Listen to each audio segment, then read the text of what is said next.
Hello, Kaiju lovers. What you're about to hear is actually an episode of the Forever Classic podcast hosted by Alex McCumbers, who's an old friend of mine from my GigaGeek Magazine days. I asked him if he would like me to come on to talk about the Monster Hunter movie that came out a few months ago, considering that he's a huge fan of the game series and his podcast is about video games, so it only seemed appropriate.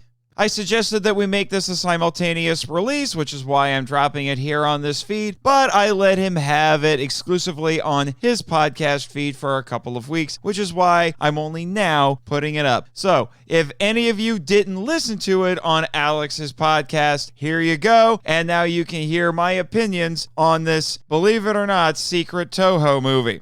I should let you know that while MIFV is a family show, there is a wee bit of swearing in this episode, though none of it comes from me. That isn't a slight against Alex, it's just how he is. So make sure you know that going into it in case you have kids listening to this with you. If you are into video games, however, I do highly recommend that you check out Alex's podcast. It's quite excellent, and much like this show, is seeking entertainment and enlightenment in video games. And with that, on with the show.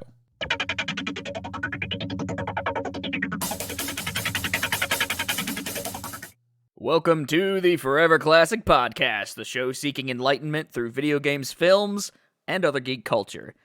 Folks, we are going to do something that we don't do very often, but it's in our introduction, so we may as well. We're going to talk about a movie, and I have a pretty awesome group of friends just in general, but my network of buddies is just full of experts on various topics, and one of the places that I have good friends in is basically the academic study of kaiju films, so I've brought on my old pal, my good bud, Nathan Marchand. Nathan, say hello, friend. Hello, Forever Classic Gamers! Amazing. I have been called a lot of things in my life, but you are the first person to call me the Kaiju Academic, which sounds like a great title for a podcast, I might add.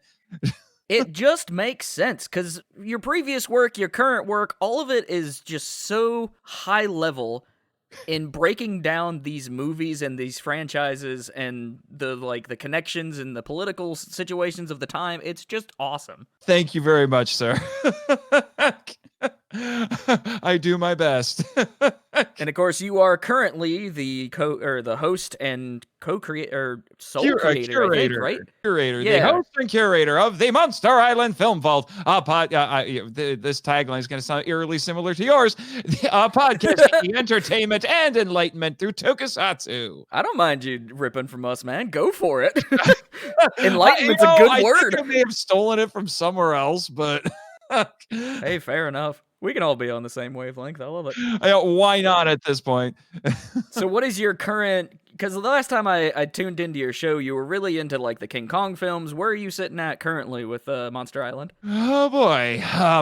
Originally, I was planning on covering the Heisei Gamera trilogy, but the Monster Island Board of Directors, my Orwellian overlords, in their infinite wisdom, decided that 3 Gamera movies wasn't enough. They wanted all 12. So I am spending 2021 doing what they have termed the Year of Gamera. You get 1 Gamera movie a month for the entire year, and let me tell you, September can't come soon enough because, oh man.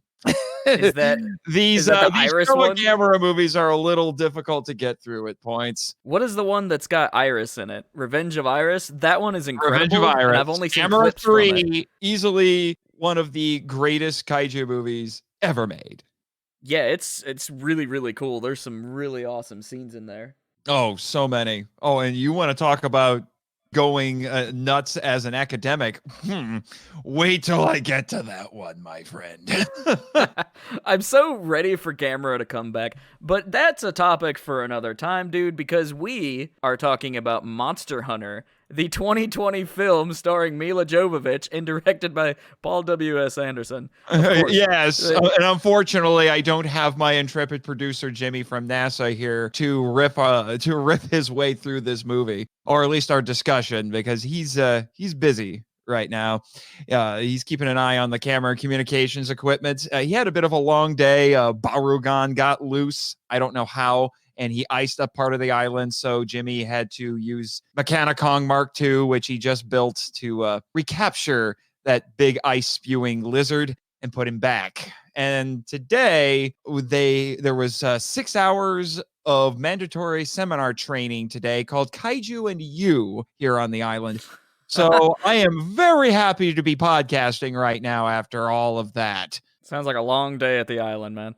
It was a long day at the island. And I think there was some kind of weird things going on here while the seminar was going on. I'm not sure, but yeah. Anyway. But yeah. So Monster Hunter, the film. All right, so I guess the first thing that I want to talk to you about, man, is like, how familiar are you with the Monster Hunter world of games? You know, it's funny. You would think that as someone who is a fan of both Kaiju and Capcom, that I would be all over this franchise. But unfortunately, I have had little to no exposure, but very little exposure to Monster Hunter. I think I have spent more time playing games that had Monster Hunter characters in them than actual Monster Hunter games. And I feel a little embarrassed by that. And I think it should be remedied. I just need to know where to start on Monster Hunter World, so I'm going to defer to your recommendations on that. Yeah, Monster Hunter World is definitely the place to start because it's the most player-friendly, but here pretty soon on the Switch, we're going to get Monster Hunter Rise, so if you do have a Switch, it's a great place to jump in. It'll just feel more complex than World. Okay. But you'll be right in with a new player base. It's really easy to jump into hunts together in Rise, and you don't have to worry about like, oh, have I watched the cutscene or whatever. You just jump in and play. Gotcha. And so that'll be really cool. Comes out late March. I, of course, will be getting it because anybody who listens to my show knows exactly what I feel about Monster Hunter. It's one of my favorite franchises ever. Definitely my favorite co-op experience. And I've been playing these since the PS2.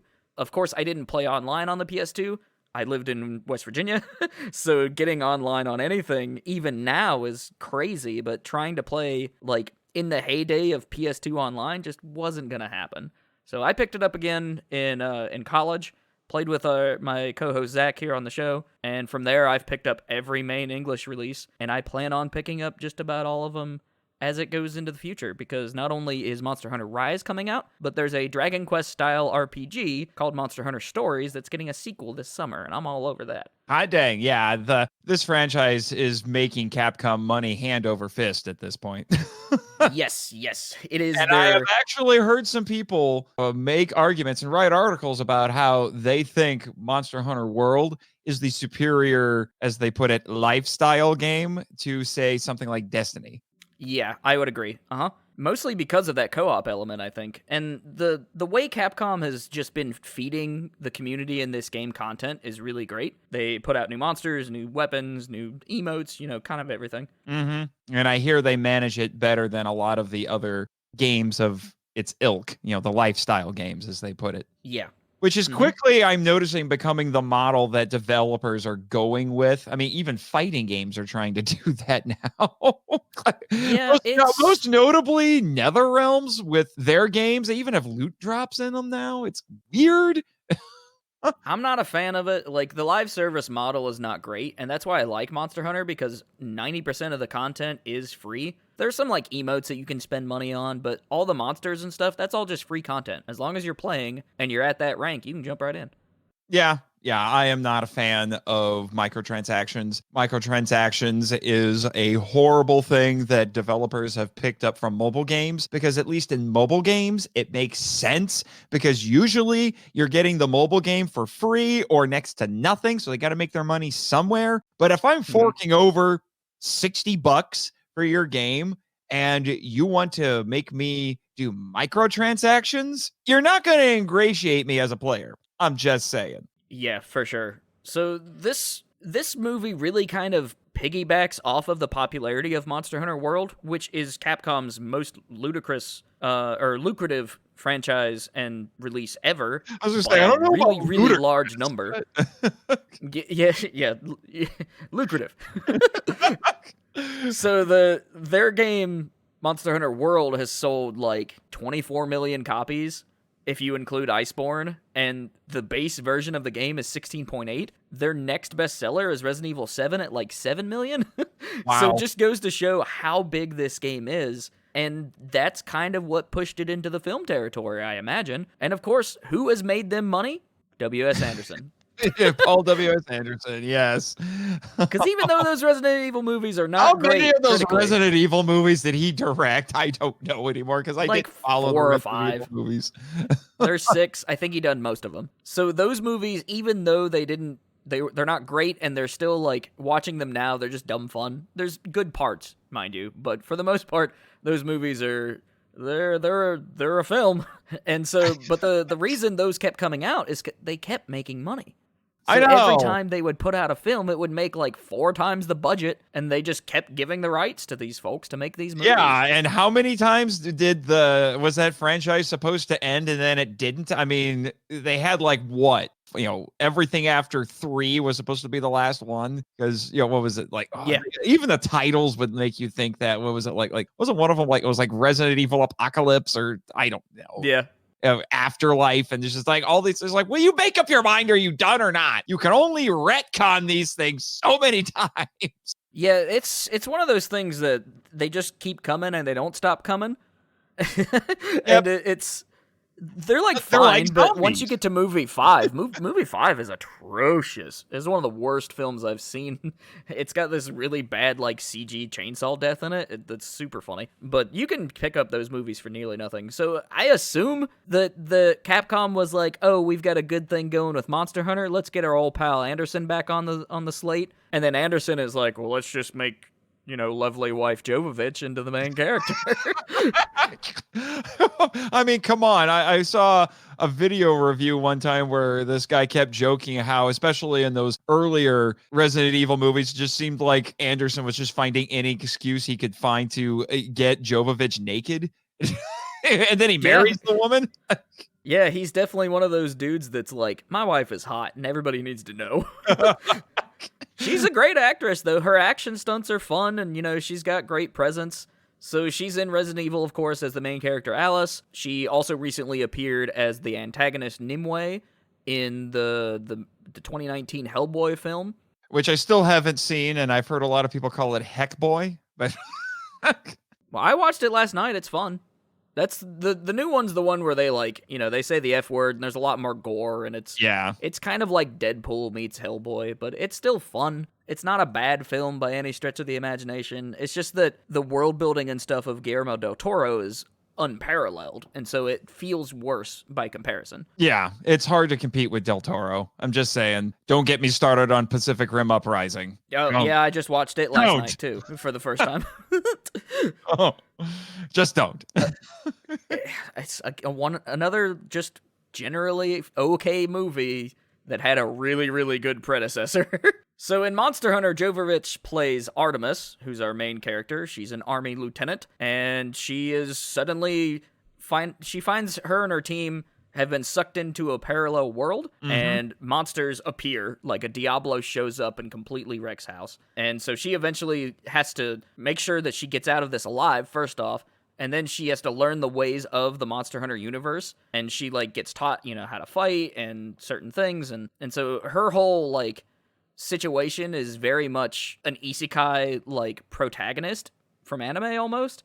And that's a genre term of you're a person in one world, and you get sucked into another world, and now you take you got to completely relearn things and take the skills you already have. So this is definitely an isekai film. I was just gonna say, in the literary world, that's called a portal fantasy, where the characters start in the real world, our world, and then through the means of a portal, they go to the fantasy world. So, example, the Chronicles of Narnia, The Lion, the Witch, and the Wardrobe. The kids go through the wardrobe. And then there's 7 of those books, and then in every single one of those books, the portal is different. Well, in the ones where they actually go, there's one book that's entirely in Narnia, and it's not a portal, but because in one, it's a magic ring, in another one, it's a train. There's different ways to get to it. But yeah, it's a portal fantasy. And these sort of narratives are extremely popular right now in anime, so it kind of makes sense that we would end up with this. But honestly, I think this movie would have been better without it, or if we would have got more of the like culture of the universe. Yeah, see, because that's the thing. I know enough about Monster Hunter to know that the way this movie is set up is not like the games at all. No. It is Monster Hunter is not a portal fantasy. Now, if you take the isekai element out of it, parts of it are really similar, but we'll get to that later. Other actors involved, real quick, Artemis is a skin in Monster Hunter World, so if you watch this movie and think, I want to play as Jovovich, you have the option. Yes, I was wondering about that. So, because her character, just like in the Resident Evil movies, her character is not in the games at all. So, right, but in this, she is, which is really funny. Yeah, I mean, I don't know. They basically did it as like a marketing ploy, right? But it's still cool. You can run around as Joe. I haven't done the quest yet because I only play every now and again. But it's a thing. It's a thing you can do. Yes, I do think it's cool. So other actors involved with the Monster Hunter film include Tony Jaa, who I wasn't familiar with until this film. Really? And I really want to watch his other stuff. I am familiar with Mr. Jaa. I think I've actually seen most of his movies. If not all. Really? Okay. Yeah. Or at least, I know I've seen a lot of them because he rose to prominence through Ong Bak, the first Ong Bak, because there's 3 of them now. And he was basically being billed when that movie came out. He was basically being billed as the next Bruce Lee because he was crazy good. He's a Thai actor. He does Muay Thai. So that's another thing that makes him a bit more distinct compared to a lot of other martial arts stars because most of them come from Hong Kong or China. So you'll see things like Wing Chun, Kung Fu, and all of that. You have a few from Japan. But obviously Hong Kong has always been the mecca of martial arts movies. Well, Ong Bak comes on the scene with Tony Jaa. It was his first starring role. He had been a stuntman before that, and he just burst on the martial arts movie scene. And Ong Bak has crazy good action. And then what else have I seen? I've seen The Protector. I've seen the 2 Ong Bak sequels. I mean, I've seen Mortal Kombat Annihilation, which he did stunt work. What? He was in Mortal Kombat Annihilation as a stunt artist, apparently. I watched 5 minutes of Annihilation and I said nope. Yeah, it's bad. It's real bad. Yeah. I haven't seen Protector 2 yet. That's one that I haven't seen. So all of that to say, I know Tony Jaa. When I heard he was going to be in the movie, I'm like, okay, that could be kind of cool. And to be honest, he might have actually been a bit more. Actually, I found him to be more interesting than Jovovich in this. So. Yeah, in many ways, because of course he's a hunter that's in this universe. He's based off the field team leader in Monster Hunter World. And all the characters in Monster Hunter World have these like really bad names.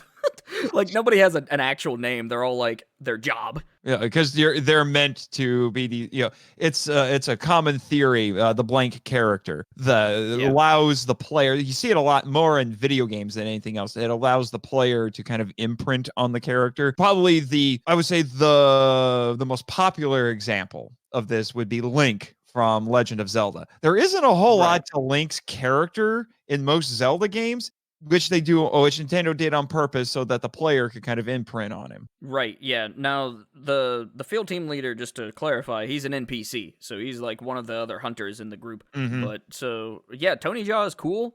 I am really excited to explore his movies. And so would you say that Ong Bak is a great place to start? Oh, Ong Bak is a great place to start. Ong Bak is really good. Awesome. Well, they're not really sequels, but Ong Bak 2 and 3, they're actually prequels, and they are weird. They are weird. Because I just watched John Wick for the first time recently. The Protector. And if they're anything like John Wick, I'm in. No, well, John Wick is gun fu. Yeah. These are straight martial arts movies. There's some gunplay in them, obviously, because the martial arts star has to beat guys up who have guns. Right. But yeah, it's straight up martial arts for the most part. The Protector is a little bit weird because there's 2 versions of it. The dubbed version, which I think was overseen by the RZA, if I remember correctly. I could be wrong on that. Jimmy's not here to correct me. Yeah, they cut 30 minutes out of it, and they actually changed the motivation for Tony Jaa's character. Probably because in the uncut version, his motivation was so cultural. I think it would have been lost on an American audience because in that, in which this part of it is maintained, but they add more stuff on top of it. Tony Jaa plays a character. He's called the Protector because he has to go rescue basically a sacred elephant that belonged to his village, because in Thai culture, elephants are apparently very important. But I guess they figured that would be a bit lost on the American audience, so they actually re-edited the movie, and through the dubbing made it look like not only is he trying to recover the elephant, but his character's father dies and he's off trying to avenge his father. But in the original Thai version, his father doesn't die.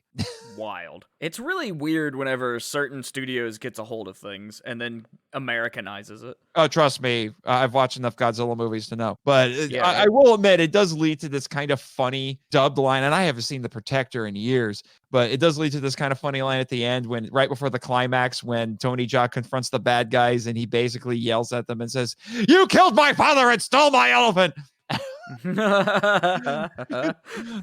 I love bad dubs there's so many great examples. But moving down the list, playing the role of the Admiral is Ron Perlman. Wait, who I did not know was in this movie until I watched it. Yeah, and the thing is I think he's the worst. Like, most of the characters in this film that are in the Monster Hunter world, I think look spot on like the characters they're represented. But Ron Perlman, for whatever reason, looks awful. And I think it's his hair. Like, for whatever reason, they gave him like a bad wig or something, and they just it was weird, because when I saw him, I actually wrote in my notes, because all of my notes are just in chronological order as I was watching the movie, and I just wrote Ron Perlman ? Exclamation point. And of course, to me, like, especially in geek culture, like, Perlman is famous for playing Hellboy, and so him and Jovovich have that Hellboy connection, which is just interesting. Yeah, it is. Another weird note about Perlman's character is he uses a switch axe, and in the game, those axes can turn into swords and, like, imbue with elemental energy, and we see him slinging energy around, but it never turns into a sword. Oh, well. Weird way to do it. Some, like, cool transforming scenes would have been sick. But other characters from the movie because most of this cast comes from Monster Hunter World, and the other characters that show up are characters like the Handler, who is basically like your intelligence gatherer and somebody who like leads you on missions, and she's like your buddy basically. Mm-hmm. The Meowscular Chef, which is the big threw buff me cat. off so bad. Yeah, he's so cool. I was not expecting CGI Catman. I was not. Yeah. So there's a couple different races in the Monster Hunter world, and, you know, there's humans, there's Wyverians, who are basically like elves, and there's the felines, which are these little cat guys. And so Meowscular Chef is a feline who cooks for the hunters in the village, and the scene that we see in the film is basically shot for shot the same thing that we have in the game. The other characters we see are the Serious Handler and the Excitable A-Lister, who are two characters that are in the opening cutscene of the game, and they show up in a couple different missions here and there. So a lot of this cast, like, if you've played the first 30 minutes of Monster Hunter World, you're gonna feel right at home. And the movie even starts with a scene that's very similar to Monster Hunter World, but more in line with Monster Hunter 3, which was very desert-themed. But yeah, so the characters, I think, are fine. Yeah, the problem I had with that opening scene is that it was good about establishing the world, the fantasy world at the very least, but I was basically lost. I mean, I gathered some of the things that were happening in the scene, but I was basically just kind of at a loss for what was going on. And I'm not saying that you can't do a movie, that communicates its story and doesn't have as much dialogue. It's possible because film is a visual medium, but I do feel like that opening scene didn't quite succeed at what I think it wanted to do, at least not with everything. I kind of had to infer a lot of stuff, and it was still a little confusing because I'm like, who are these people? What is the ship doing? Why is there a monster attacking? There are all of these things, and I knew nothing about these characters, and I'm trying to figure out, okay, who's the character I'm following, and I was just confused. It's messy, but the thing about the Monster Hunter narrative is until Monster Hunter World, it was very much like text and just, there's a we live in a village and a monster attacked. And that's basically your But at least driving that would give me something. force. Yeah, right. So in Monster Hunter World, they introduced the same premise, but showed it off in a way that, had characters and dialogue and cutscenes. And it's definitely like more cinematic, but this particular setup for the film doesn't really do a whole lot of justice when there isn't that backstory of, oh, this is a world that's full of danger and larger than life creatures. But of course, everybody walked into this movie wanting to see the damn monsters, and we get some of that. Yeah, this is kind of jumping ahead a little bit, but I'm going to be honest with you. The monsters are the star in this movie. The stars. Oh, for sure. Yeah, definitely. Yeah. That's where most of the effort went, to be honest. Yeah, the CG budget was probably where most of the budget went. But the main antagonist of the film for most of it is a Black Diablos. It's a character that is very much a wall for a lot of players because of the way it behaves and the amount of damage it puts out. So it makes sense for Diablos to be like one of the main things they fight. But we also see Nursilla, which is that big spider-like creature, who, funnily enough, is not in Monster Hunter World. That's a creature that comes from MH4 and other games except for World, basically. And then the other one we see is the Rathalos, the big wyvern. Yeah, He's the big the boy. original flagship. He's the big red dragon. This is the icon of Monster Hunter. You couldn't have this movie without Rathalos, in my opinion. No, you couldn't. Yeah, even as someone who is not nearly as familiar with the games as you are, I knew going in, it's like, if they don't put Rathalos in, I think they're going to be doing everybody a disservice. Rathalos is the one everybody wants to see. Yeah, and at the end of the movie, we do get a little bit, which was disappointing. We'll get to that later. The Gore Magala, who's the flagship of Monster Hunter 4, and it is a very cool creature. It's a fan favorite. It's like this black dragon with like these inky things, and it transforms into this big white dragon. Like, it's a super, super cool enemy, and I'm really excited for it to come back, hopefully, in Monster Hunter Rise. The other thing that we see that are really game-related are, like, the weapons. The weapons in this are all based off of Monster Hunter World in the Iron and Bone category of weapons, so things like the Jawbone Greatsword, that's basically the same exact weapon that we see in the game. And so that the prop making is pretty solid. We also see some healing herbs, they roast some meat, and then of course we do get the Meowscular Chef, which is pretty cool to see. So that's and like you said, like the budget was definitely in, prop making and monsters. Yeah, I was gonna say you didn't mention what the actual budget was, and I didn't even know this. $60 million I see here. Yes. Which is a lot. Compared to most Hollywood blockbusters, that's kind of cheap, but... Right, yeah. They definitely did it a little leaner than what you would expect, but they're kind of used to that, I think, with the Resident Evil movies, so they're like, oh, we put some money into it, and then we'll make 3 times that. Well, and the other thing that's interesting, and I don't know exactly how much involvement they had, but this is also yet another good reason why you're having me on the show. This is a Toho film. Yeah, it is. Toho. It was distributed by Toho. Toho's logo appears in this movie. Toho had a hand in this. And Tencent. Tencent was another big one. Like especially for the Chinese market, Tencent, the folks that do like League of Legends, among other things. Speaking of that, and I remember reading about this actually right after the movie came out, that there was apparently a bit of controversy in the Chinese markets. Yeah. So there was a line that references a racist schoolyard rhyme, and it was like as soon as the Chinese audience figured out what it was it was immediately pulled from theaters, and they very quickly edited a new version and redistributed it. Yeah, that line did not appear in my viewing in February here on the digital distributed version, and I doubt it appeared in your version. No, I saw it in the theater. Right, but was that line that was cut in the movie? I don't remember. I honestly don't remember. I would have to be told what the line was, and then I might be able to... They talk about, something about whose knees are these? They're Chinese. Like, it's really not a good line at all. It's a dumb joke. Was that like one of the soldiers or something at the beginning that was making that? I think so, but I didn't catch it in my viewing. I guess it could be there, but I didn't see it. Yeah, I don't know. I doubt it was in yours. I don't know. I would have to go back and say, because Well, let's full disclosure here. I actually saw this in the theater when it came out because we have a theater here on the island, the Denim Theater, because I approached you to talk about this movie and you said, oh, that would be great. And then as soon as it came out, I'm like, I got to make sure I see it because I'm going to record. I'm going to record on this. And then you find out that none of your theaters are carrying it. So yeah, nobody was open. Nobody was carrying it. I would have had to drive like an hour. And even then I was like, I don't know if it's worth it. I'll just wait. Yeah. And so thankfully they did put it out fairly quickly. I mean, 2.5 month turnaround's not bad. Yeah. To watch a movie that was in theaters. They should have just released it digitally to begin with. Well, like I Godzilla vs. Kong. applaud them for being like, it's theaters, dang it, because I don't want theaters to die. But I mean, I don't either. But the thing that does concern me, and I'm wondering if this is, it's going to be very difficult to start calculating how much money movies make at this point, because I'm looking at your notes here, and it's a $60 million budget. Worldwide gross, apparently, 23.3 million. Mm-hmm. Yeah, and but that's just that's probably just the theater. Include digital sales. Yeah, that's the problem. That should just be the theater. Yeah, that's the problem. So you got to worry about digital sales, and then if you've got stuff like you know, like this whole thing with HBO Max and Warner Brothers. How are they supposed to be able to calculate if a movie's successful if you have to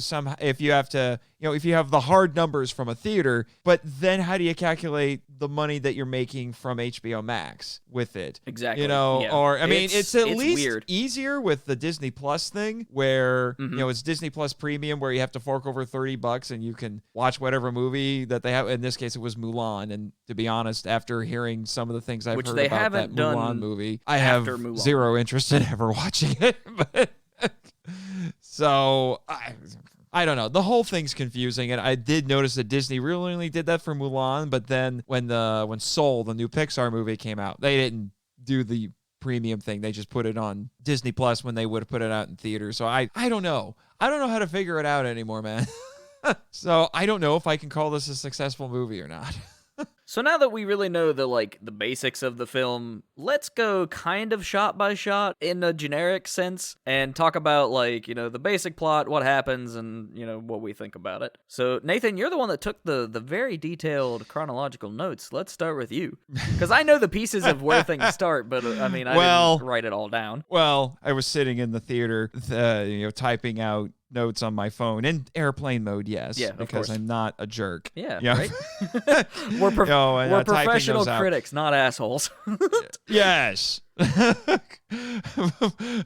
I know a few a-holes, though. They make some very good podcasts. Oh, well, I mean, it is what it is.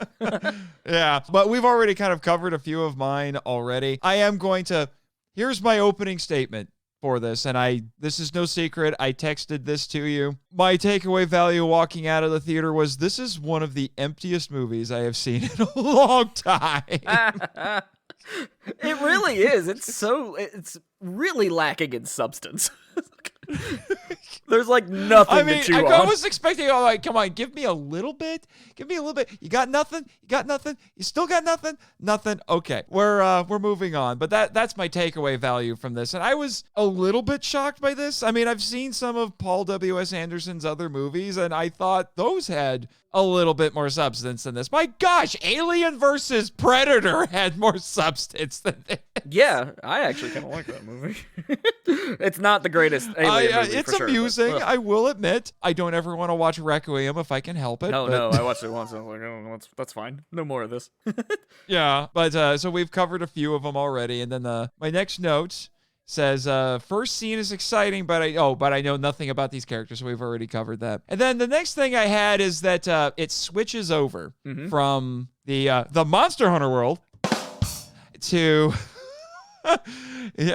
Yes, I have a soundboard, people. It switches over to the real world, and I think it's meant to be, some parallelism is what is intended here, because we go from the Monster World desert to what I'm assuming is supposed to be the Middle East, because this is what was really confusing. It doesn't tell you where it tells you where you are, but not really. Yeah. Because it gives you latitude and longitude coordinates, and I am unfortunately not up on my latitude and longitude coordinates, so I'm like, what why are you trying to be all cool and clever or something? Because I have no idea what these mean. Can you tell me where this is? I mean, you could do both if you wanted to. You're like latitude and longitude and give me the name of the country. I mean, come on. We trying to be clever here? Yeah, right? But yeah, and the other thing, and this is what threw me off, and this is why I say there's so little substance in this, because there's not enough getting established. I have no idea why these soldiers are here. I think the implication is that it's supposed to be like the war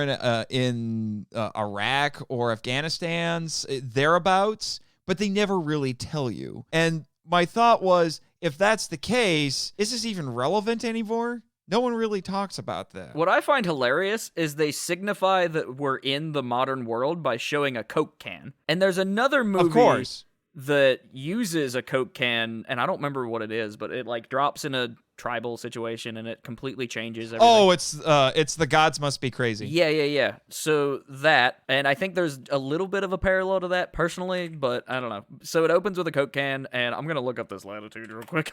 Yeah, because I would really love to know, because it would have been nice if they could have established that. All they really tell us about these characters is that they're on a rescue mission because there was another team that went out into the desert and disappeared. And that's about it. And I was like, I would like some more motivations here. I would like to know more about these characters, stuff like that. And the funny thing was, as I was watching the movie, and we just mentioned AVP, I was actually thinking back, not to AVP, but to the original Predator. And I kept wishing that this movie had been structured, at least initially, like the original Predator, where we get a little bit of a glimpse of the Predator ship flying to Earth. So we establish, okay, this is a science fiction film and there's going to be an alien in it. But then we get to spend a little bit of time with Arnold Schwarzenegger and his team. Right.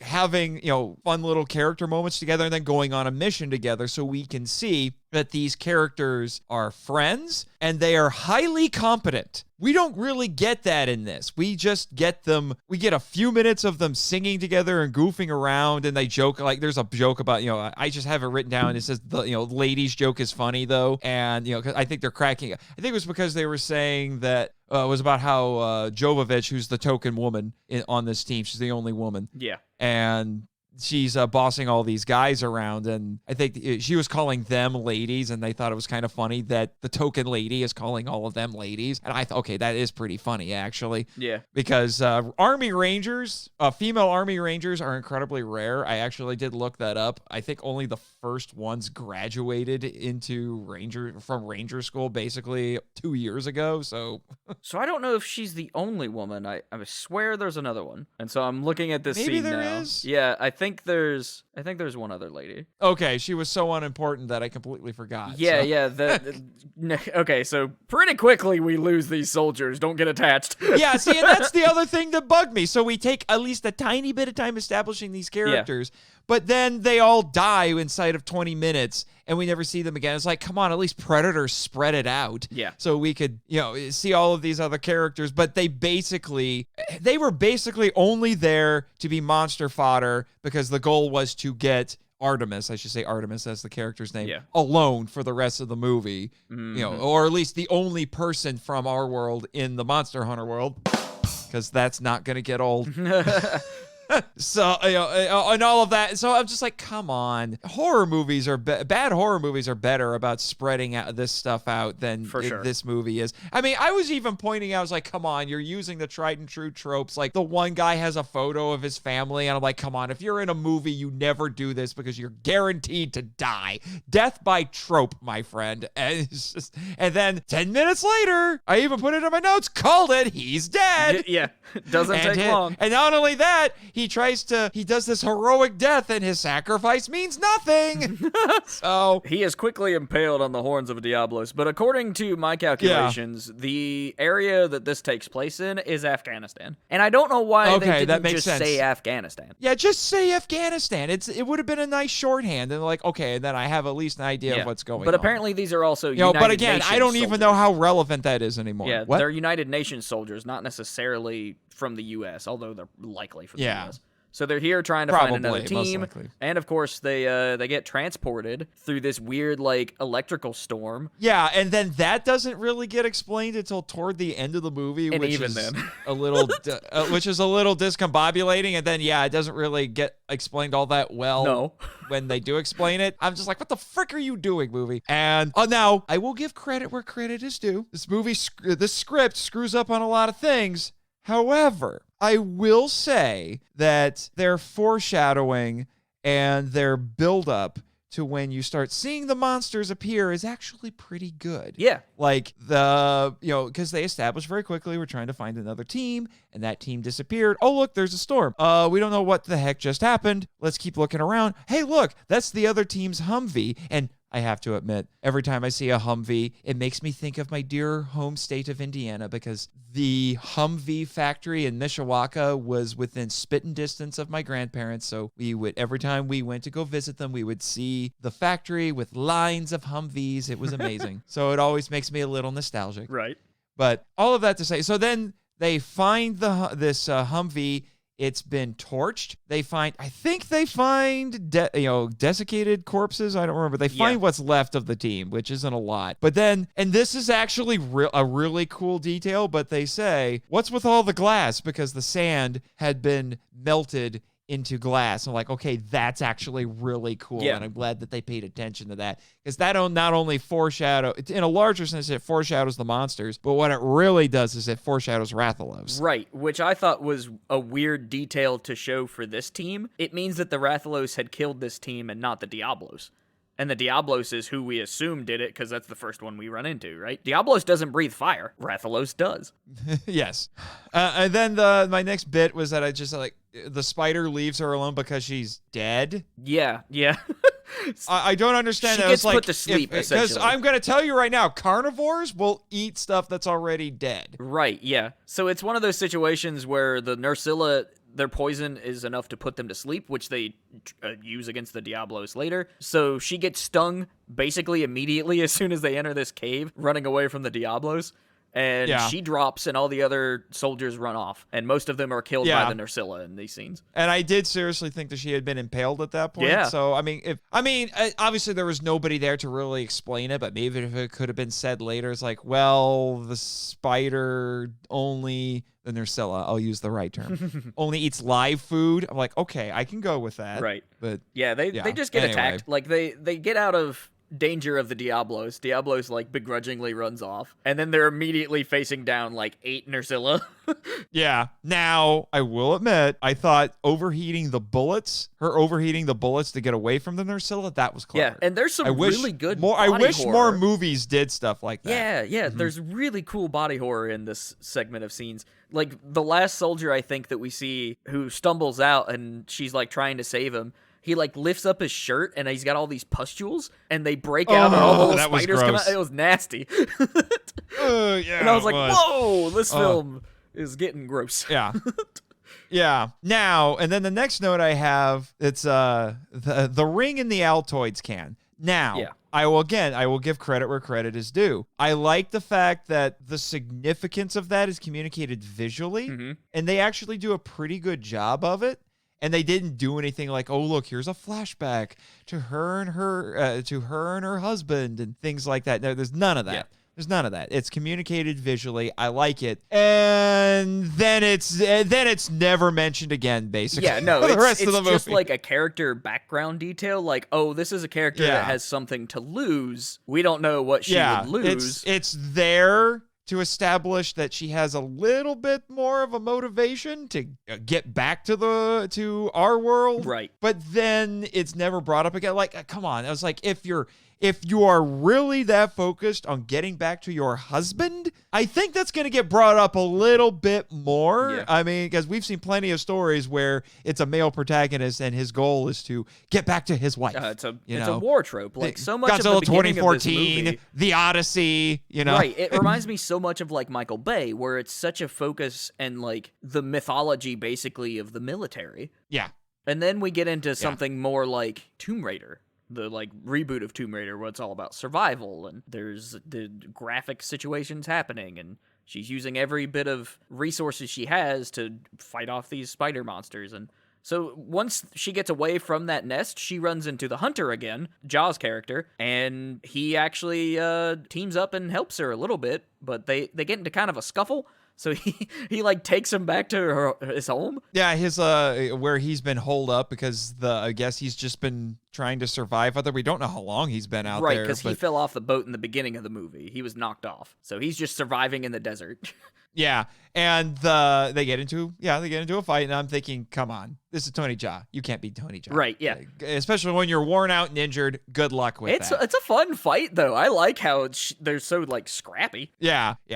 But and actually, honestly, the parts between Artemis and the hunter are probably the best parts of the movie. I like the fact that they had a language barrier and they had to overcome the language barrier. Right. That made things interesting. And she, at that point, became the proxy for the audience. She's learning about the world through him, just like the audience is. So I mean, there's good stuff here. There's good stuff here. Mm-hmm. I like the bit with the Hershey bar. Yeah, that was fun. He introduces him to God's gift of chocolate. Basically. And it also gives them some more product placement. So we had Coke before. Now we're getting, it's an actual Hershey bar. Right. And they're not hiding that it's a Hershey bar. Yeah, she's like, here, you want a bite of this Hershey's brand chocolate? Almost. It's not quite wizard levels of it. It's I love the power glove. It's so bad, but it's pretty blatant. Yeah, it is pretty blatant. So in these scenes, we get like a lot of interactions. We see the hunter like use healing herbs he like cleans up his wounds, I guess is the word for it. And so we see like some of the like video game elements start to come into play. We see his weapons, the longbow, the one sword from the sword and shield combo. He has the great sword. Like all these weapons are in the game. And so it's cool to see like that he has all this preparation. And so together they decide, in order to get our hunter home and to learn more about this world and presumably get Artemis home, we have to take out the Diablos. Because in order to get there, there's a lot of sand, and the Diablos is basically just circling this desert. And so he pops up anytime that there's like any sort of sound or anything on the sand. Yeah, their initial motivation is, I have to get back to where my Humvee and my gear is because get back to the storm to go through the portal. Oh wait, the Diablos is in the way. Yeah. We have to deal with the Diablos. Now, I want to back up a little bit and talk about that. You mentioned that, this is set in a desert. And I know in your notes you're like, it's a bland setting because it's just a desert. Here's my counter argument to that, good sir. Okay. I have no way of knowing. I should have done some research on this before I thought of this, but I am 99% sure they filmed that on location. That's a real desert. They didn't green screen this. No, it's on location. I forget where it's like somewhere in Africa, I think, is where they said they filmed it. So I'm just saying, if this was filmed on location, I don't care if it's a desert, that's a real desert. Yeah, at least it's real. But my problem with this movie is the setting compared to the settings and like the lushness of even the first game is just like, they're not comparable. Because in this movie, aside from the main monsters, we get, I think, 2 other monsters, the like ankylosaurus looking one and the one that pops out of the sand that he cooks. Other than that, we don't get any of the like weird birds or, the monkeys or ants or any of those. It's just, a few monsters. There's one jungle scene that looks pretty lush and cool, and that's where we see the ankylosaurus for the first time. And that's like probably a 2-minute scene at best. Is that the one where the monster pops out of the water? Well, it doesn't pop out of the water. It pops out of the sand. And he like cuts its head off. Yeah, that's what I mean. Then he's like, hoo, hoo, hoo, hoo, hoo. He starts laughing at her. I'm like, really, dude? You basically put her at risk for a prank? Yeah. But of course they have to kill the Diablos to get to that scene. So they just, the hunter's like, hey, we can use the Nursilla against the Diablos. And if we use their stinger, it'll put them to sleep. So they go back into the nest. They kill a Nursilla and they take its stinger. And it's pretty cool because he takes this hunk of like monster and puts it on the table and like strips it and all this gunk and stuff. And he wraps the stinger around his arrow. And this is shortly after he's introduced to God's gift of Velcro. Right, yeah. It's really cool how they did some of the like practical effects in this, I think, because there's not very many of them, but it's all kind of involved around the monster parts, and those I thought were really cool. Here's something else, and I kind of wish I guess it made sense in the moment, and she starts to embrace it more later, but I actually think it would have been interesting because there's a point where she gets a hold of one of the turrets in on the Humvee and uses it to shoot at the Diablos. And I'm like, I think I actually would have preferred if she had just been completely stripped of all of her military gear and she had to embrace the fantasy world in order to survive, but which is what she does later, basically. Right. But I still thought it was like, what? It would have been interesting if, like, just after that first initial arrival, right, and all of her gear gets trashed, and she's like, "I'm a soldier, but I don't have my gear. What do I do?" And then the hunter's like, "Well, let me tell you how we do things here." You know, that sort of a thing. I know it'd be really tropey, but it works. Yeah. But none of their tools and stuff works. Like, the guns don't pierce the skins of the Diablos. They throw grenades in its face, and it basically does nothing. Enough to, like, knock it over, basically. She shoots the Law missile launcher at it, which is not an RPG, which is what they call it in the movie. And uses the big turret and does nothing. So, like, it's weird that these guns don't do a whole lot. I mean, obviously, they kill a couple of the Nursilla with some pistol shots and stuff. But, yeah I don't know. It's weird. Because, of course, in this time, the hunter's like, these are our weapons, they're good weapons, we know they work on monsters, they set traps, they go to the ship graveyard, where apparently a lot of ships have been destroyed, and so they find more weapons which was one of those world-building moments that implies more stuff, but again, there's not really a whole lot of explanation, but I think you're just supposed to infer it's so that close. A lot of stuff has been happening. It's so close to getting it right because we get these like environmental details that tell a larger story, but it only just like it's the first sentence of any of these stories. Basically, the opening sentence. It might be a really good opening sentence, but I still need to know. I mean, you when you read Moby Dick, you don't just end at "Call me Ishmael." You keep reading. Right, exactly. The issue that I have with this next scene is we get like a montage, basically, like a training montage. And now this is a power in the game, so it makes sense. Eye of the tiger. It's pretty much, yeah. I mean, we do get White Lightning earlier in the film, but so she uses dual swords, which is a weapon style. Every weapon is basically a class, so great sword's a class, various weapon, that kind of thing. But so she uses dual swords, and he teaches her that if you raise them in the air and clink them together, a bunch of energy swirls around it. But where does that energy come from? Yeah, exactly. That was the other thing. It's like, so it does things. I'm like, why does it do that? Yeah. And they're just even if I knew the weapons. games, I would be like, why does it do that? You might want to tell the audience. Yeah, they don't explain how these work. Oh, it's chi or it's elemental energy or whatever. It's just something stupid. Yeah. Or tired. I don't care. It's better than nothing. And it's not just her weapon, because we see it later in the film. I'm just like, what? They have magic now? Like, what is this? Yeah, I'm just saying. And it's around this time, actually, and I have this in my notes, that I start to really pay attention to the soundtrack, and I put down this soundtrack is weirdly techno, almost Tron Legacy. Yeah, which I don't mind, honestly. I think that the soundtrack I don't mind cool. it either, but it was still weird. It is and weird, I love that soundtrack so much that, anyone trying to be Daft Punk when they're not Daft Punk is, good luck. Yeah. I'm just saying. It's a cool sound, but it definitely is the type of thing you would expect in like Stranger Things or, a reboot of the Terminator or something. Yeah, 80s. And then I also put down I'm not. I think I know what scene this was for. I think might have been when they finally, spoiler warning, they kill the Diablos. Yeah, we're not. Yeah. I mean, this is Monster Hunter we're talking about here. They hunt really the monsters. Surprise. But and I just wrote down no broken bones, no internal bleeding. I'm Tony freaking Jaa. I actually like the monster interactions. I think that the way that they hunt is actually pretty cool. And we thought about it. Most missions in Monster Hunter are set to about 50 minutes. And that's about what we have of this Diablo fight is like 50 minutes of film. Granted, it's not 50 minutes in universe at all, but it's a weird detail that's kind of interesting if you know the games. Mm-hmm. That is actually kind of clever now that I think about it. So they beat the Diablos and they make their way towards presumably where the other hunters are, and up on the terrace or whatever. And along the way, they are in the woods. It's dark, and all of a sudden, the Ankylosaur runs through on fire, and they see the Rathalos in the distance. And it's like blowing fire and basically attacking, but not really paying much attention to the humans. And so there's a bit of a scuffle. We're introduced to the Admiral again.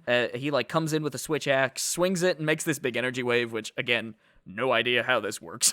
But the other characters show up, they save our heroes, and then they reconvene and said, all right, I'm the Admiral, I speak English. And she's like, what? And so she learns a little bit about this culture, and it's in these scenes that we get some of, like, very, very, very little of the, like, village scenes in Monster Hunter. And we do get the Meowscular chef, who freaks out Artemis, rightly so. And then he does a little like cooking thing, which is basically the same animation you get in the game, and you know that's a nice touch at least. Yeah, but then I was just writing down just question after question, you know, like I put down, at this point, I have things like I put down, it's about dang time we got some explanation and context for this world. Yeah. Needs more. Who are these people? And then I put down, does the Sky Tower move? How does it open?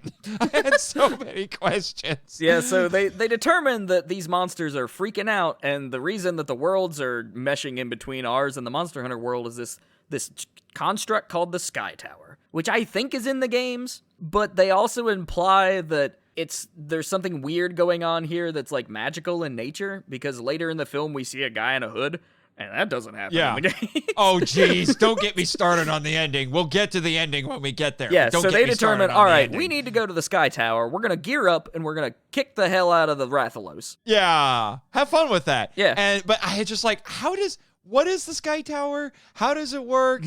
Why does it open all the time? How long does it open? Right. How often does it open? Can people from the Monster Hunter world go the other way? Yeah. But why aren't more people from our world going there? This is the problem, because not only am I a podcaster, I am a speculative fiction writer. Right. So I have to ask myself these questions when I'm world building. Exactly. This is not good world building at all. I think Paul W.S. Anderson asked maybe 2 of these questions and then stopped when he had about 10 more after that. Yeah. And I'm being generous. It was probably more than that. Oh, yeah, for sure. But they gear up, which is kind of cool, and they get into a fight with the Rathalos. And a lot of this is just neat hunter things and cool maneuvers, mostly, and the Admiral swinging around the axe, making all these waves. It's still very weird. Yeah, and then that's when we get some serious music video editing. Yeah, there's a lot of, like, the Paul W.S. Anderson, like, traditional slowdown. In weird moments, it's almost to the point, like, of a Zack Snyder film. Actually, I think I found myself thinking, you know what? I think I prefer Michael Bay at this point. I mean, honestly, yeah, some of the like Transformer stuff is cooler than this. But so they fight the Rathalos, and the Rathalos throws them into a portal that opens up somehow. And so at that point, it's just Artemis and the Rathalos back in our world. We don't know that at first, though. Like, Artemis gets tossed into a portal, and she's like, sweet, I'm home, and lands in the desert, and then is saved by soldiers. And I'm not kidding you. My note at that point was, that's it? Yeah, there it is. This climax is lame. Yeah. Now, this is probably the best part of the movie for me, because the way the Rathalos is animated is better, in my opinion, than the Diablos. And I like the idea of it just, like, taking out military helicopters and stuff. It's cool. Yeah, that's when we get into some very Toho kaiju, traditional kaiju action. Yeah. At that point. It, like, where rips off the top of the the Rathalos tank, fighting like, the military. crazy. And I mean, although I will admit, I thought, I actually put down, because that's when the Rathalos does attack the plane, because they go through the whole song and dance of, they find Artemis gets rescued and she's being given medical care. They put her on an airplane and they're going to take her away. And then the Rathalos attacks, and then I put, that's brother. Although it would have been funny if it ended with was it all a dream? Yeah. That is a tired trope, but at least would have been really funny. Yeah. So she, like, fights the Rathalos. Some of this is really cool, and they end up killing it by, like, the Rathalos spits out a gas before it breathes flames, and so they ignite that gas. Which was foreshadowed earlier. Yeah, and it was foreshadowed. They were talking about that. I like this Rathalos encounter. I think it's cool, and we get, like, a lot of neat scenes of monster versus machine, and she like splits its wing, and there's some really cool stuff here. And the thing I will admit, and I wrote this down, that I thought was actually kind of interesting, is that the Rathalos is killed using a combination of tech and techniques from both our world and Monster Hunter World. Good Again, point. will not get old. Interesting observation. I hadn't made that connection. Yeah. But I also then put down what happened to the other characters, and I also, how have no other monsters ever crossed over before? And Yeah. Why is this suddenly now a problem? Yeah, basically. And then we get to the freaking ending. This ending is anti-ending. This ending, it's not even sequel baiting. No. I'm sorry. The actual ending of the movie isn't even, because it's not even sequel baiting. It's just it does like a false ending, too. Artemis accomplishes her goal. She gets back to Earth. And then suddenly she's like, within 10 minutes, suddenly she's like, we have to go back. I'm like, you just got back, and now you want to... Oh, my gosh. Because, like, she's in our world. They kill the Rathalos, and at some point, the other hunters show up again, and then the rift opens up, and we see the tower in our world. And at that point, the fan-favorite creature Gore Magala flies in, and I'm like, oh, it's getting real now, because I love Gore Magala. It's an awesome creature. And at that point, the movie ends. And I'm like, what? Yeah, the movie ends. I'm like, what the frick is that? That is a terrible ending. Yeah. Oh, wait. There's more. Paul W.S. Anderson saw himself some Marvel movies. So he's like, wait a minute. Here's a mid-credit scene. Yeah. And it's not all that much better. No, it just extends that scene further. There's no closure. It's just them fighting Gore Magala a little bit, and then this weird wizard guy is there, and I'm like, who is that? Yeah, exactly. I'm like, who the frick is that thing? I actually had to look up articles online to see if anyone had any explanation for what it was, and it wasn't very good because I don't remember any of it. So right, yeah. My only, from a lore perspective, thought is maybe it's a Wavarian, and maybe this has something to do with the ancient peoples or whatever. But, magic is not something we run into in Monster Hunter. Yeah, I was just like, what the frick is that? It's a terrible ending to begin with, and then it does terrible sequel baiting. I'm just like, what the why did you split this up? Yeah. It's just, And they could have just ended with the Rathalos. It kind of broke fight. me at that point. I think somebody somewhere was like, oh, we got to get the Gore Magala in there. People are going to love the Gore Magala. And they just shoehorned it in the very end. But if they just would have ended with the Rathalos fight and been like, something, we're going to come back to this and show the Gore Magala and that's it. And movie over. Maybe it would have felt better. But this movie's ending is just it's such a weird feeling. Especially if you're a fan of this stuff. Yeah, it's just... I mean, I understand. I think what they were going for is they wanted to have one of these sort of open-ended endings where an even bigger enemy has shown up, but the implication is that our heroes will be able to handle it. Yeah, because now they're working won't get to see them do it. But so it's an ending that theoretically can work, but I thought it was just so poorly implemented. Right. That I'm just like, come Now, years on. from now, if we presumably we're going to get a sequel to this movie because Anderson is the type of director to do sequels and do things in trilogies and stuff. So if we get a couple more movies out of this, looking back on it, this ending might not be as bad. But Possibly. The idea that there's just this movie and nothing else currently, it's a very strange feeling. It is. I don't know how much a sequel would help because I know the Resident Evil movies well enough to know that they're full of retcons, so... Yeah.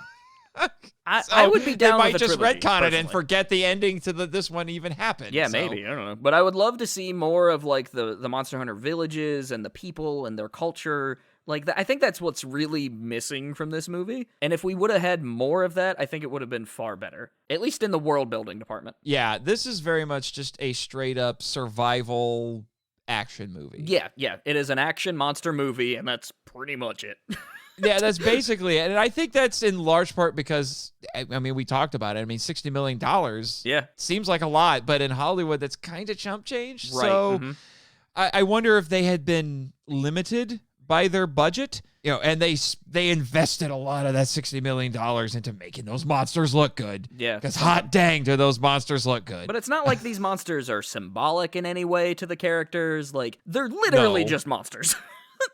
They're just they're just antagonists. Yeah. They're just there to be obstacles. Yeah, and granted, that is pretty similar to what we see in the games, but I just would have wanted a little bit more from this movie in the substance department. So I guess now that we've come to the end, it's happened. You can watch this movie on Amazon Prime is where I bought it. I think you can get it on some other distributors as well. It's going to be physically released here pretty soon. It was $20 for me. So if you can get this movie like as a rental I think is where this belongs. I had to buy it. So if you can rent it for a few dollars on YouTube or something, it's not a bad way to spend an evening, especially if you like these games. It's not offensively bad. No. It's not something that will annoy you. It's entertaining, but it is one of the emptiest movies. I mean, it is the textbook. You know how you have I don't know. I'm just gonna grab a movie out of thin air. Sure. The Seven Samurai. Okay. Seven Samurai is a 5-star restaurant, a 3-course meal of the best food that you can get, Mm-hmm. And then you have something like Transformers. That's like going to McDonald's. Exactly. Yeah. It's delicious, but it's not good for you. This movie is freaking cotton candy because it's full of air and sugar. Yes. It is a very basic snack. It looks pretty, but there's nothing there. Yeah. It could have been better, but it could have been far worse. Yes, I've seen worse movies. I've seen worse movies from Anderson. So I think I might be watching worse movies right now, but... Right, yeah. So I don't know. For me, as a fan of this franchise, it's one of my favorite game series ever, and Capcom is one of my favorite, developers. I think this movie's fine. Of course, seeing the monsters and stuff, really cool. Some of the CG could be better. I really like all the gore and the gross angles and stuff. I thought that was a nice touch. And I kind of, when this movie almost gets to horror, I'm, here for it. I think it's really neat. Yeah. And then the first hour, I think, is fine. That whole survival drama between them and the Diablos, that's the film at its best. Mm-hmm. Aside from that Rathalos fight, is really good. Yeah, and at least you have a little bit of an excuse to not fully explain everything because there's a language barrier. Mm-hmm. And which I personally don't can't like. Just explain things to her. Right. What? I know you don't like the language barrier? Yeah, you said that you found that interesting. I think that you could have cut that out entirely, and that they just could have been communicating in English and teaching each other about why this world is different, rather than not being able to talk at all. And a lot of the humor comes from that language barrier, so I don't know. It didn't work for me. I actually thought it was one of the closest bits to actual substance that we got in characterization. Yeah, granted, so you take that out, not I'm much just left, but I think it could have been replaced. So that's it, man. That is Monster Hunter the film.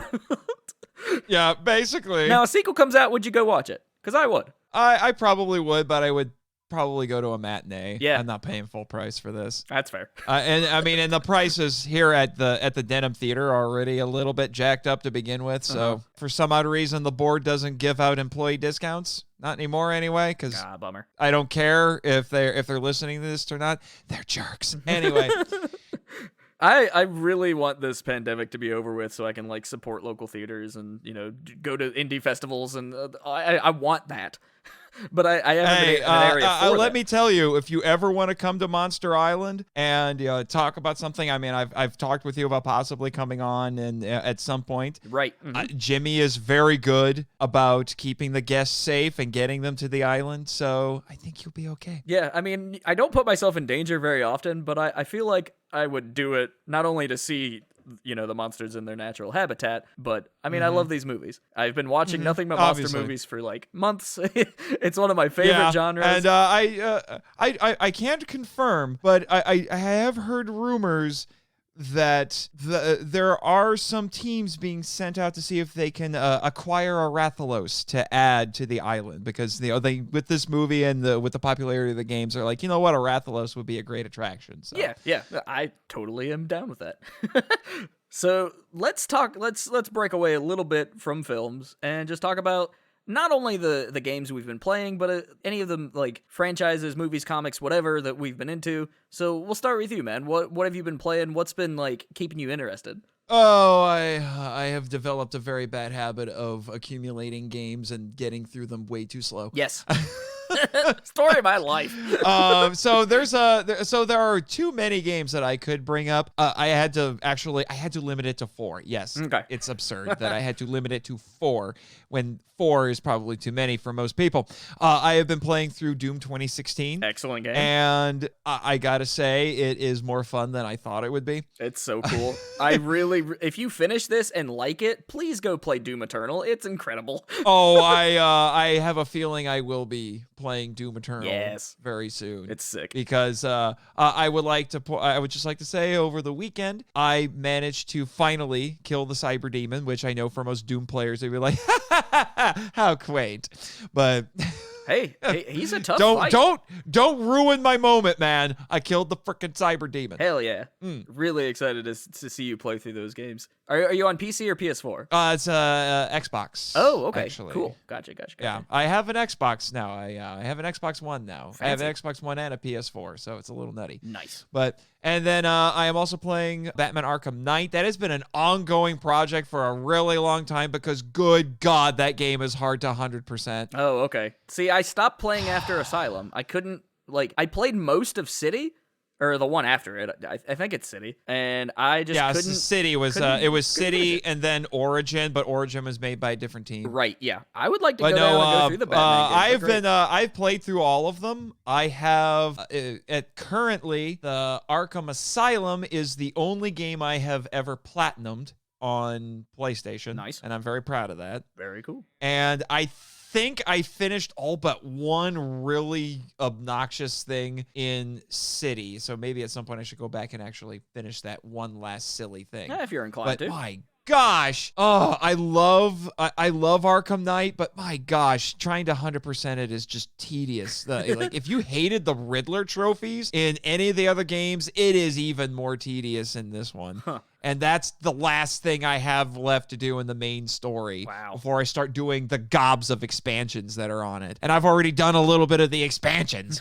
So, because I'm just like, well, it's here, so I may as well do it. But God, I hate these stupid Riddler trophies. This is why I don't do tedious. A whole lot of trophy hunting, because I love playing games to completion as long as it's not a trophy completion. Oh, no, it's not for trophy completion. I have to get all the Riddler trophies so I can get the true ending to the game. Oh, no. It's like I Kingdom have to Hearts. get all of the Riddler trophies, and there's 250 of them. Oh, my gosh. And I think I still have 100 to go. Wow. And then I have to fight the Riddler, beat the Riddler, and then I can go get the actual ending. Jeez. It's stupid. But aside from Batman, what else you got? Well, not stupid. I should say, I've already said it's tedious. That's what it is. It's tedious. Yeah. I've done everything else in the main story except catch the Riddler, because I guess they expect you to take more diversions to go get these trophies as you're going around doing the other missions. And unfortunately, I tend to be pretty focused to going from one mission to the next. So every time I play an Arkham game, the Riddler stuff is the last thing I finish. It always is. Right, yeah. And yeah, it's ridiculous. So there's that. And I've also been playing, and I've actually done some streaming for this actually on the podcast YouTube channel, but Override 2. Nice. Which is from Modus Games, which is a Brazilian team I just found out. Oh, interesting. And I'm actually a little surprised this game exists. I got the original one, but I thought, it's like, okay, this is a fun little game. I'm guessing, it probably has like a cult following and a handful of people. Nope, it was apparently successful enough that they made a dang sequel. Not only did they make a dang sequel, but they got a big license for it, because you can play as Ultraman characters in this game. Yeah. It's a mech game, but they added the Netflix anime versions of 4 Ultraman characters. Well, if you buy the season pass, you'll get them. Ultraman was available day 1, and then the other 3 characters will be released later. Yeah, I saw this at Best Buy the other day, and I'm like, Ultraman's in this? What? Yeah. Cool. And it's supposed to be a mech game, which just makes it even weirder if you stop and think about it. Right, yeah. But they're going to add Ultra 7, Ace, and Black King, which will be a bit of a change for this game, because it's a mech game, and Black King is actually a kaiju. Right, So, yeah. That's cool. So that's going to be a little bit different. I'll be curious to see what they do. What annoys me is that other than day one when I got the game, I can't find anybody to play online with. Nobody plays this game. Either that or the online is just crap because I can't find other players. What platform are you on for this? PS4. Okay. Remind me at some point. Maybe I'll pick it up.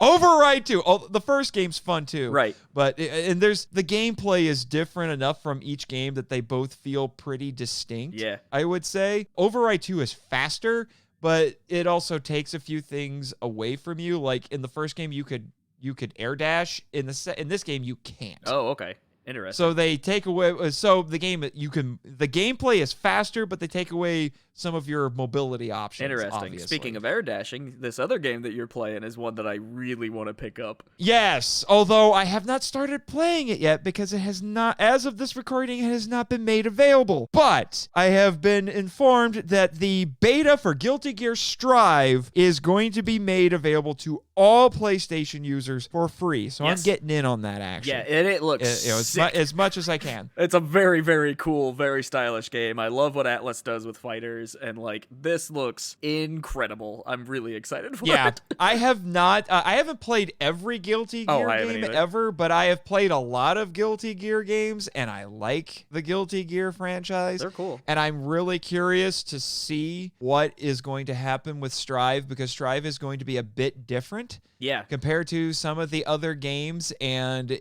depending on who you talk to, that's a good thing or a bad thing. Right. A lot of the FGC people that I watch, they're kind of really into the idea of the formula shaking up, and so we'll see. But what's there so far looks really good.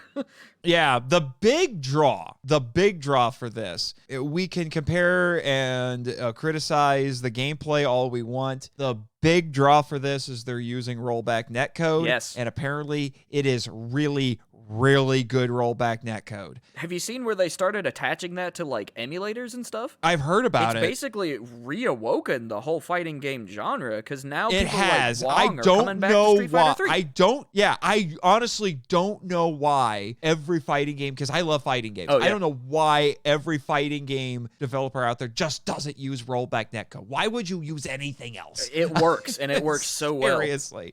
Yeah, I'm just saying. I mean, the hilarious thing, this is so funny. One of in the last couple of, unfortunately, Capcom has been doing great at everything except their fighting games for about 7 years. True. Feels like it. Feels longer than that, honestly. But you know what the funny thing is?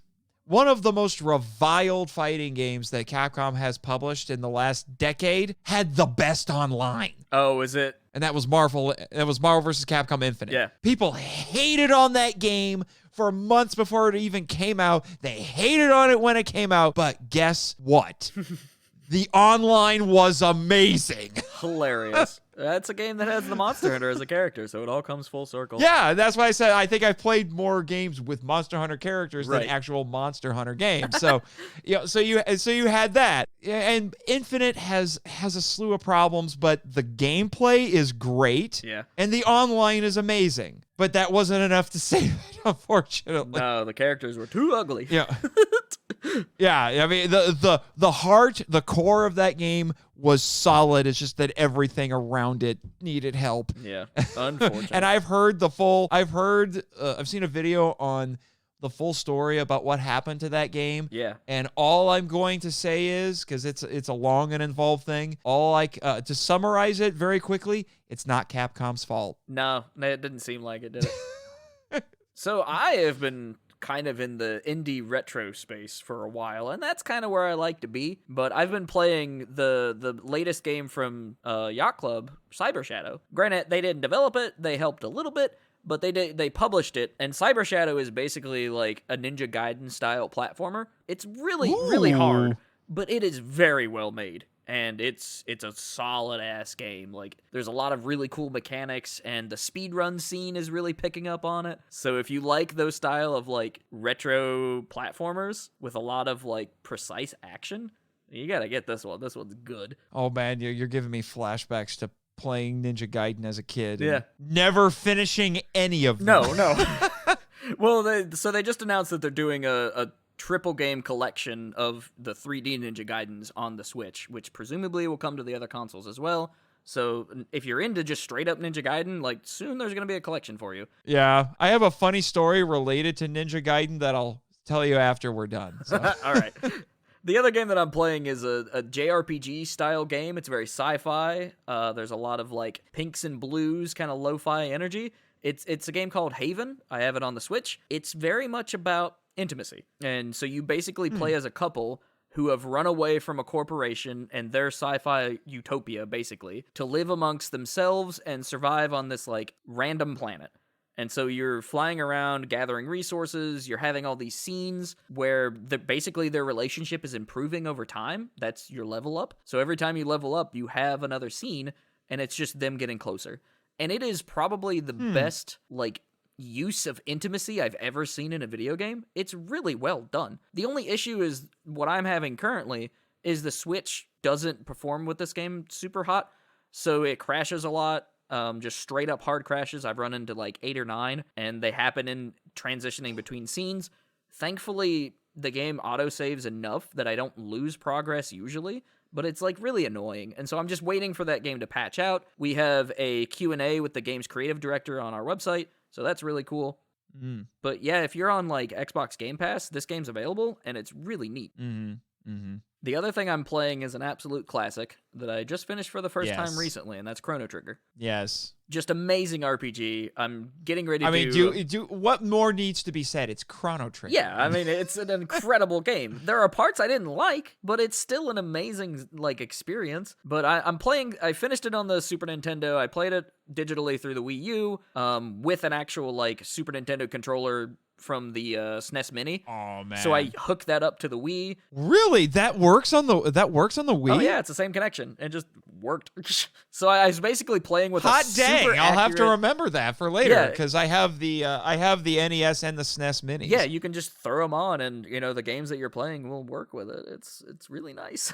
Wow. So I played Chrono Trigger like that, and I finished it. I thought it was really good, but I'm doing an essay on it, so I'm studying this game, and I'm getting ready to start the DS version. I have the mobile version. I've looked up a lot of information about the game in general and its development and all that. So eventually, I'm gonna have a really cool essay on it, but that's not gonna be published on the website. That's eventually gonna be published in an actual physical book, and I'll have more details about that later because I don't know what is available publicly yet, but it's gonna be in a book, and I'm excited. Speaking of books, I have a new book out right now. Ooh, plug it. Let's get to it, man. Tell people where they can find your stuff.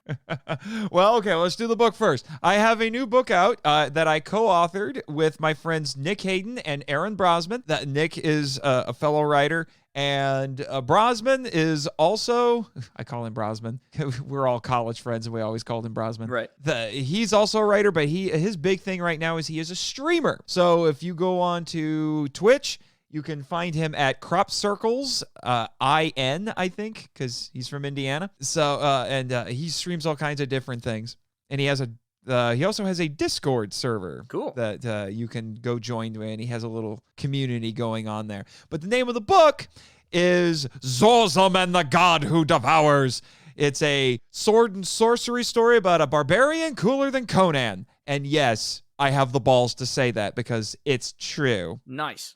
As much as I love you, Conan, and all of your Ani glory, Kram, I have never prayed to you before. What is best in life? All of that. Zorzum and the God Who Devours, even better. So it's very much Conan, like sword and you'll love this sorcery. book. That's really exciting. Oh yeah, and it's got everything. It's got monsters and beautiful princesses, and I don't know if I would call it gratuitous violence, but a lot of that. So now, is it one of those reads where it's meant to be taken humorous, or is it very much a genre piece? No, it takes itself seriously. It's meant to be. It's written in a very pulpy sort of style, a very much like a 1930s, well, 20s and 30s. I would say that was the height of the pulp magazines. But very, I'm trying to remember the name of the Conan author right now. Not Robert Jordan. That's a different author, but he did write Conan stories. Robert E. Howard. Robert E. Howard. It's written in a very Robert E. Howard sort of style. So it takes itself seriously. Nice. It's not meant to be ironic, but it's a wild story that takes itself seriously, I guess you could say. Very cool. And it looks like it's free on Kindle with the unlimited membership. Really? Mm-hmm. Really? Or you can buy it for $1. Cool. And the physical copy actually just got produced. Yeah. So it's through a smaller publishing house. But to continue on the Nathan Marchand shameless self-promotion train, my author website is nathanjsmarchand.com. Yes, I had to use my 2 middle initials because nathanmarchand.com was already taken. I'm going to find that guy. And then I'm going to get one of those Monster Hunter weapons, and we're going to have a little talk. Let's get the great sword. Yes. You can also follow me on Twitter at NathanMarchand7. And my professional Facebook page is The Worlds of Nathan Marchand. You should be able to just do a search for that and it'll come up. Yep. As for the podcast, because I have to get the podcast in there too. The podcast website is monsterislandfilmvault.com. It's available on all the podcatchers and YouTube. I post the episodes on YouTube as well. You can follow the podcast has a small legion of related Twitter accounts that I have to plug because contractual obligations. So the podcast account is the Monster Isla 1. That's the handle at the Monster Isla 1. Then there's my intrepid producer Jimmy from NASA. Holy crap, you finally came into the studio. There he is.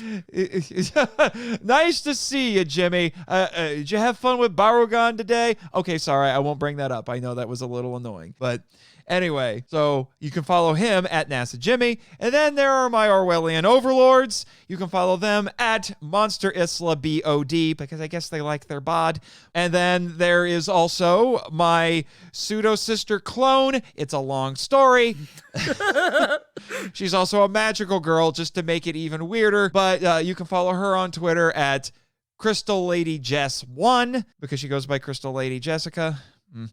And then there's also apparently the Attorney General for the board of directors, Raymond Martin. And yes, if you are deep into the Godzilla and Kaiju fandom, that name is as genius as you think it is. His Twitter handle is at MIFV_legal team. Perfect. I have fulfilled my contractual obligations. We can move on. You also have a Patreon and an Instagram account. Oh, yes, I forgot. I also have a Patreon. You can find the podcast on Patreon. Yeah. Please join.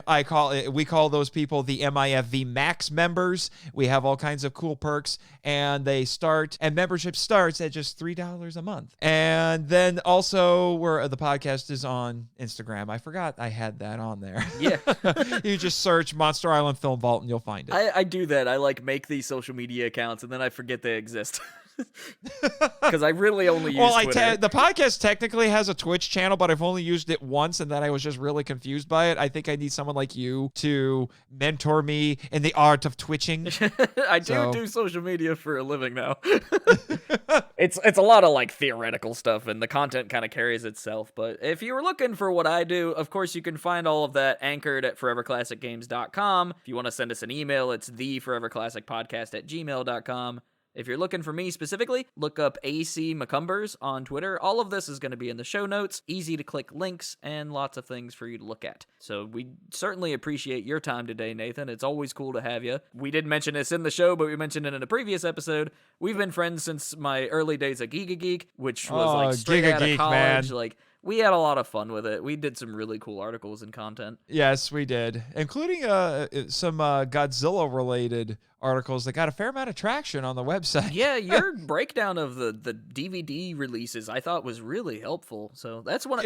Which is now ridiculously out of date. Oh yeah, for sure. But it's still cool. It was great at the time. Yeah, I'll tell you, nobody else was talking about it. That's for sure. The crazy thing is, I know I have some friends in the Kaiju community who might actually be more knowledgeable about the physical media releases than me. So. Nice. I love which people is that are smarter just than nuts. Me. I want to be the dumbest guy in the room at every chance I get.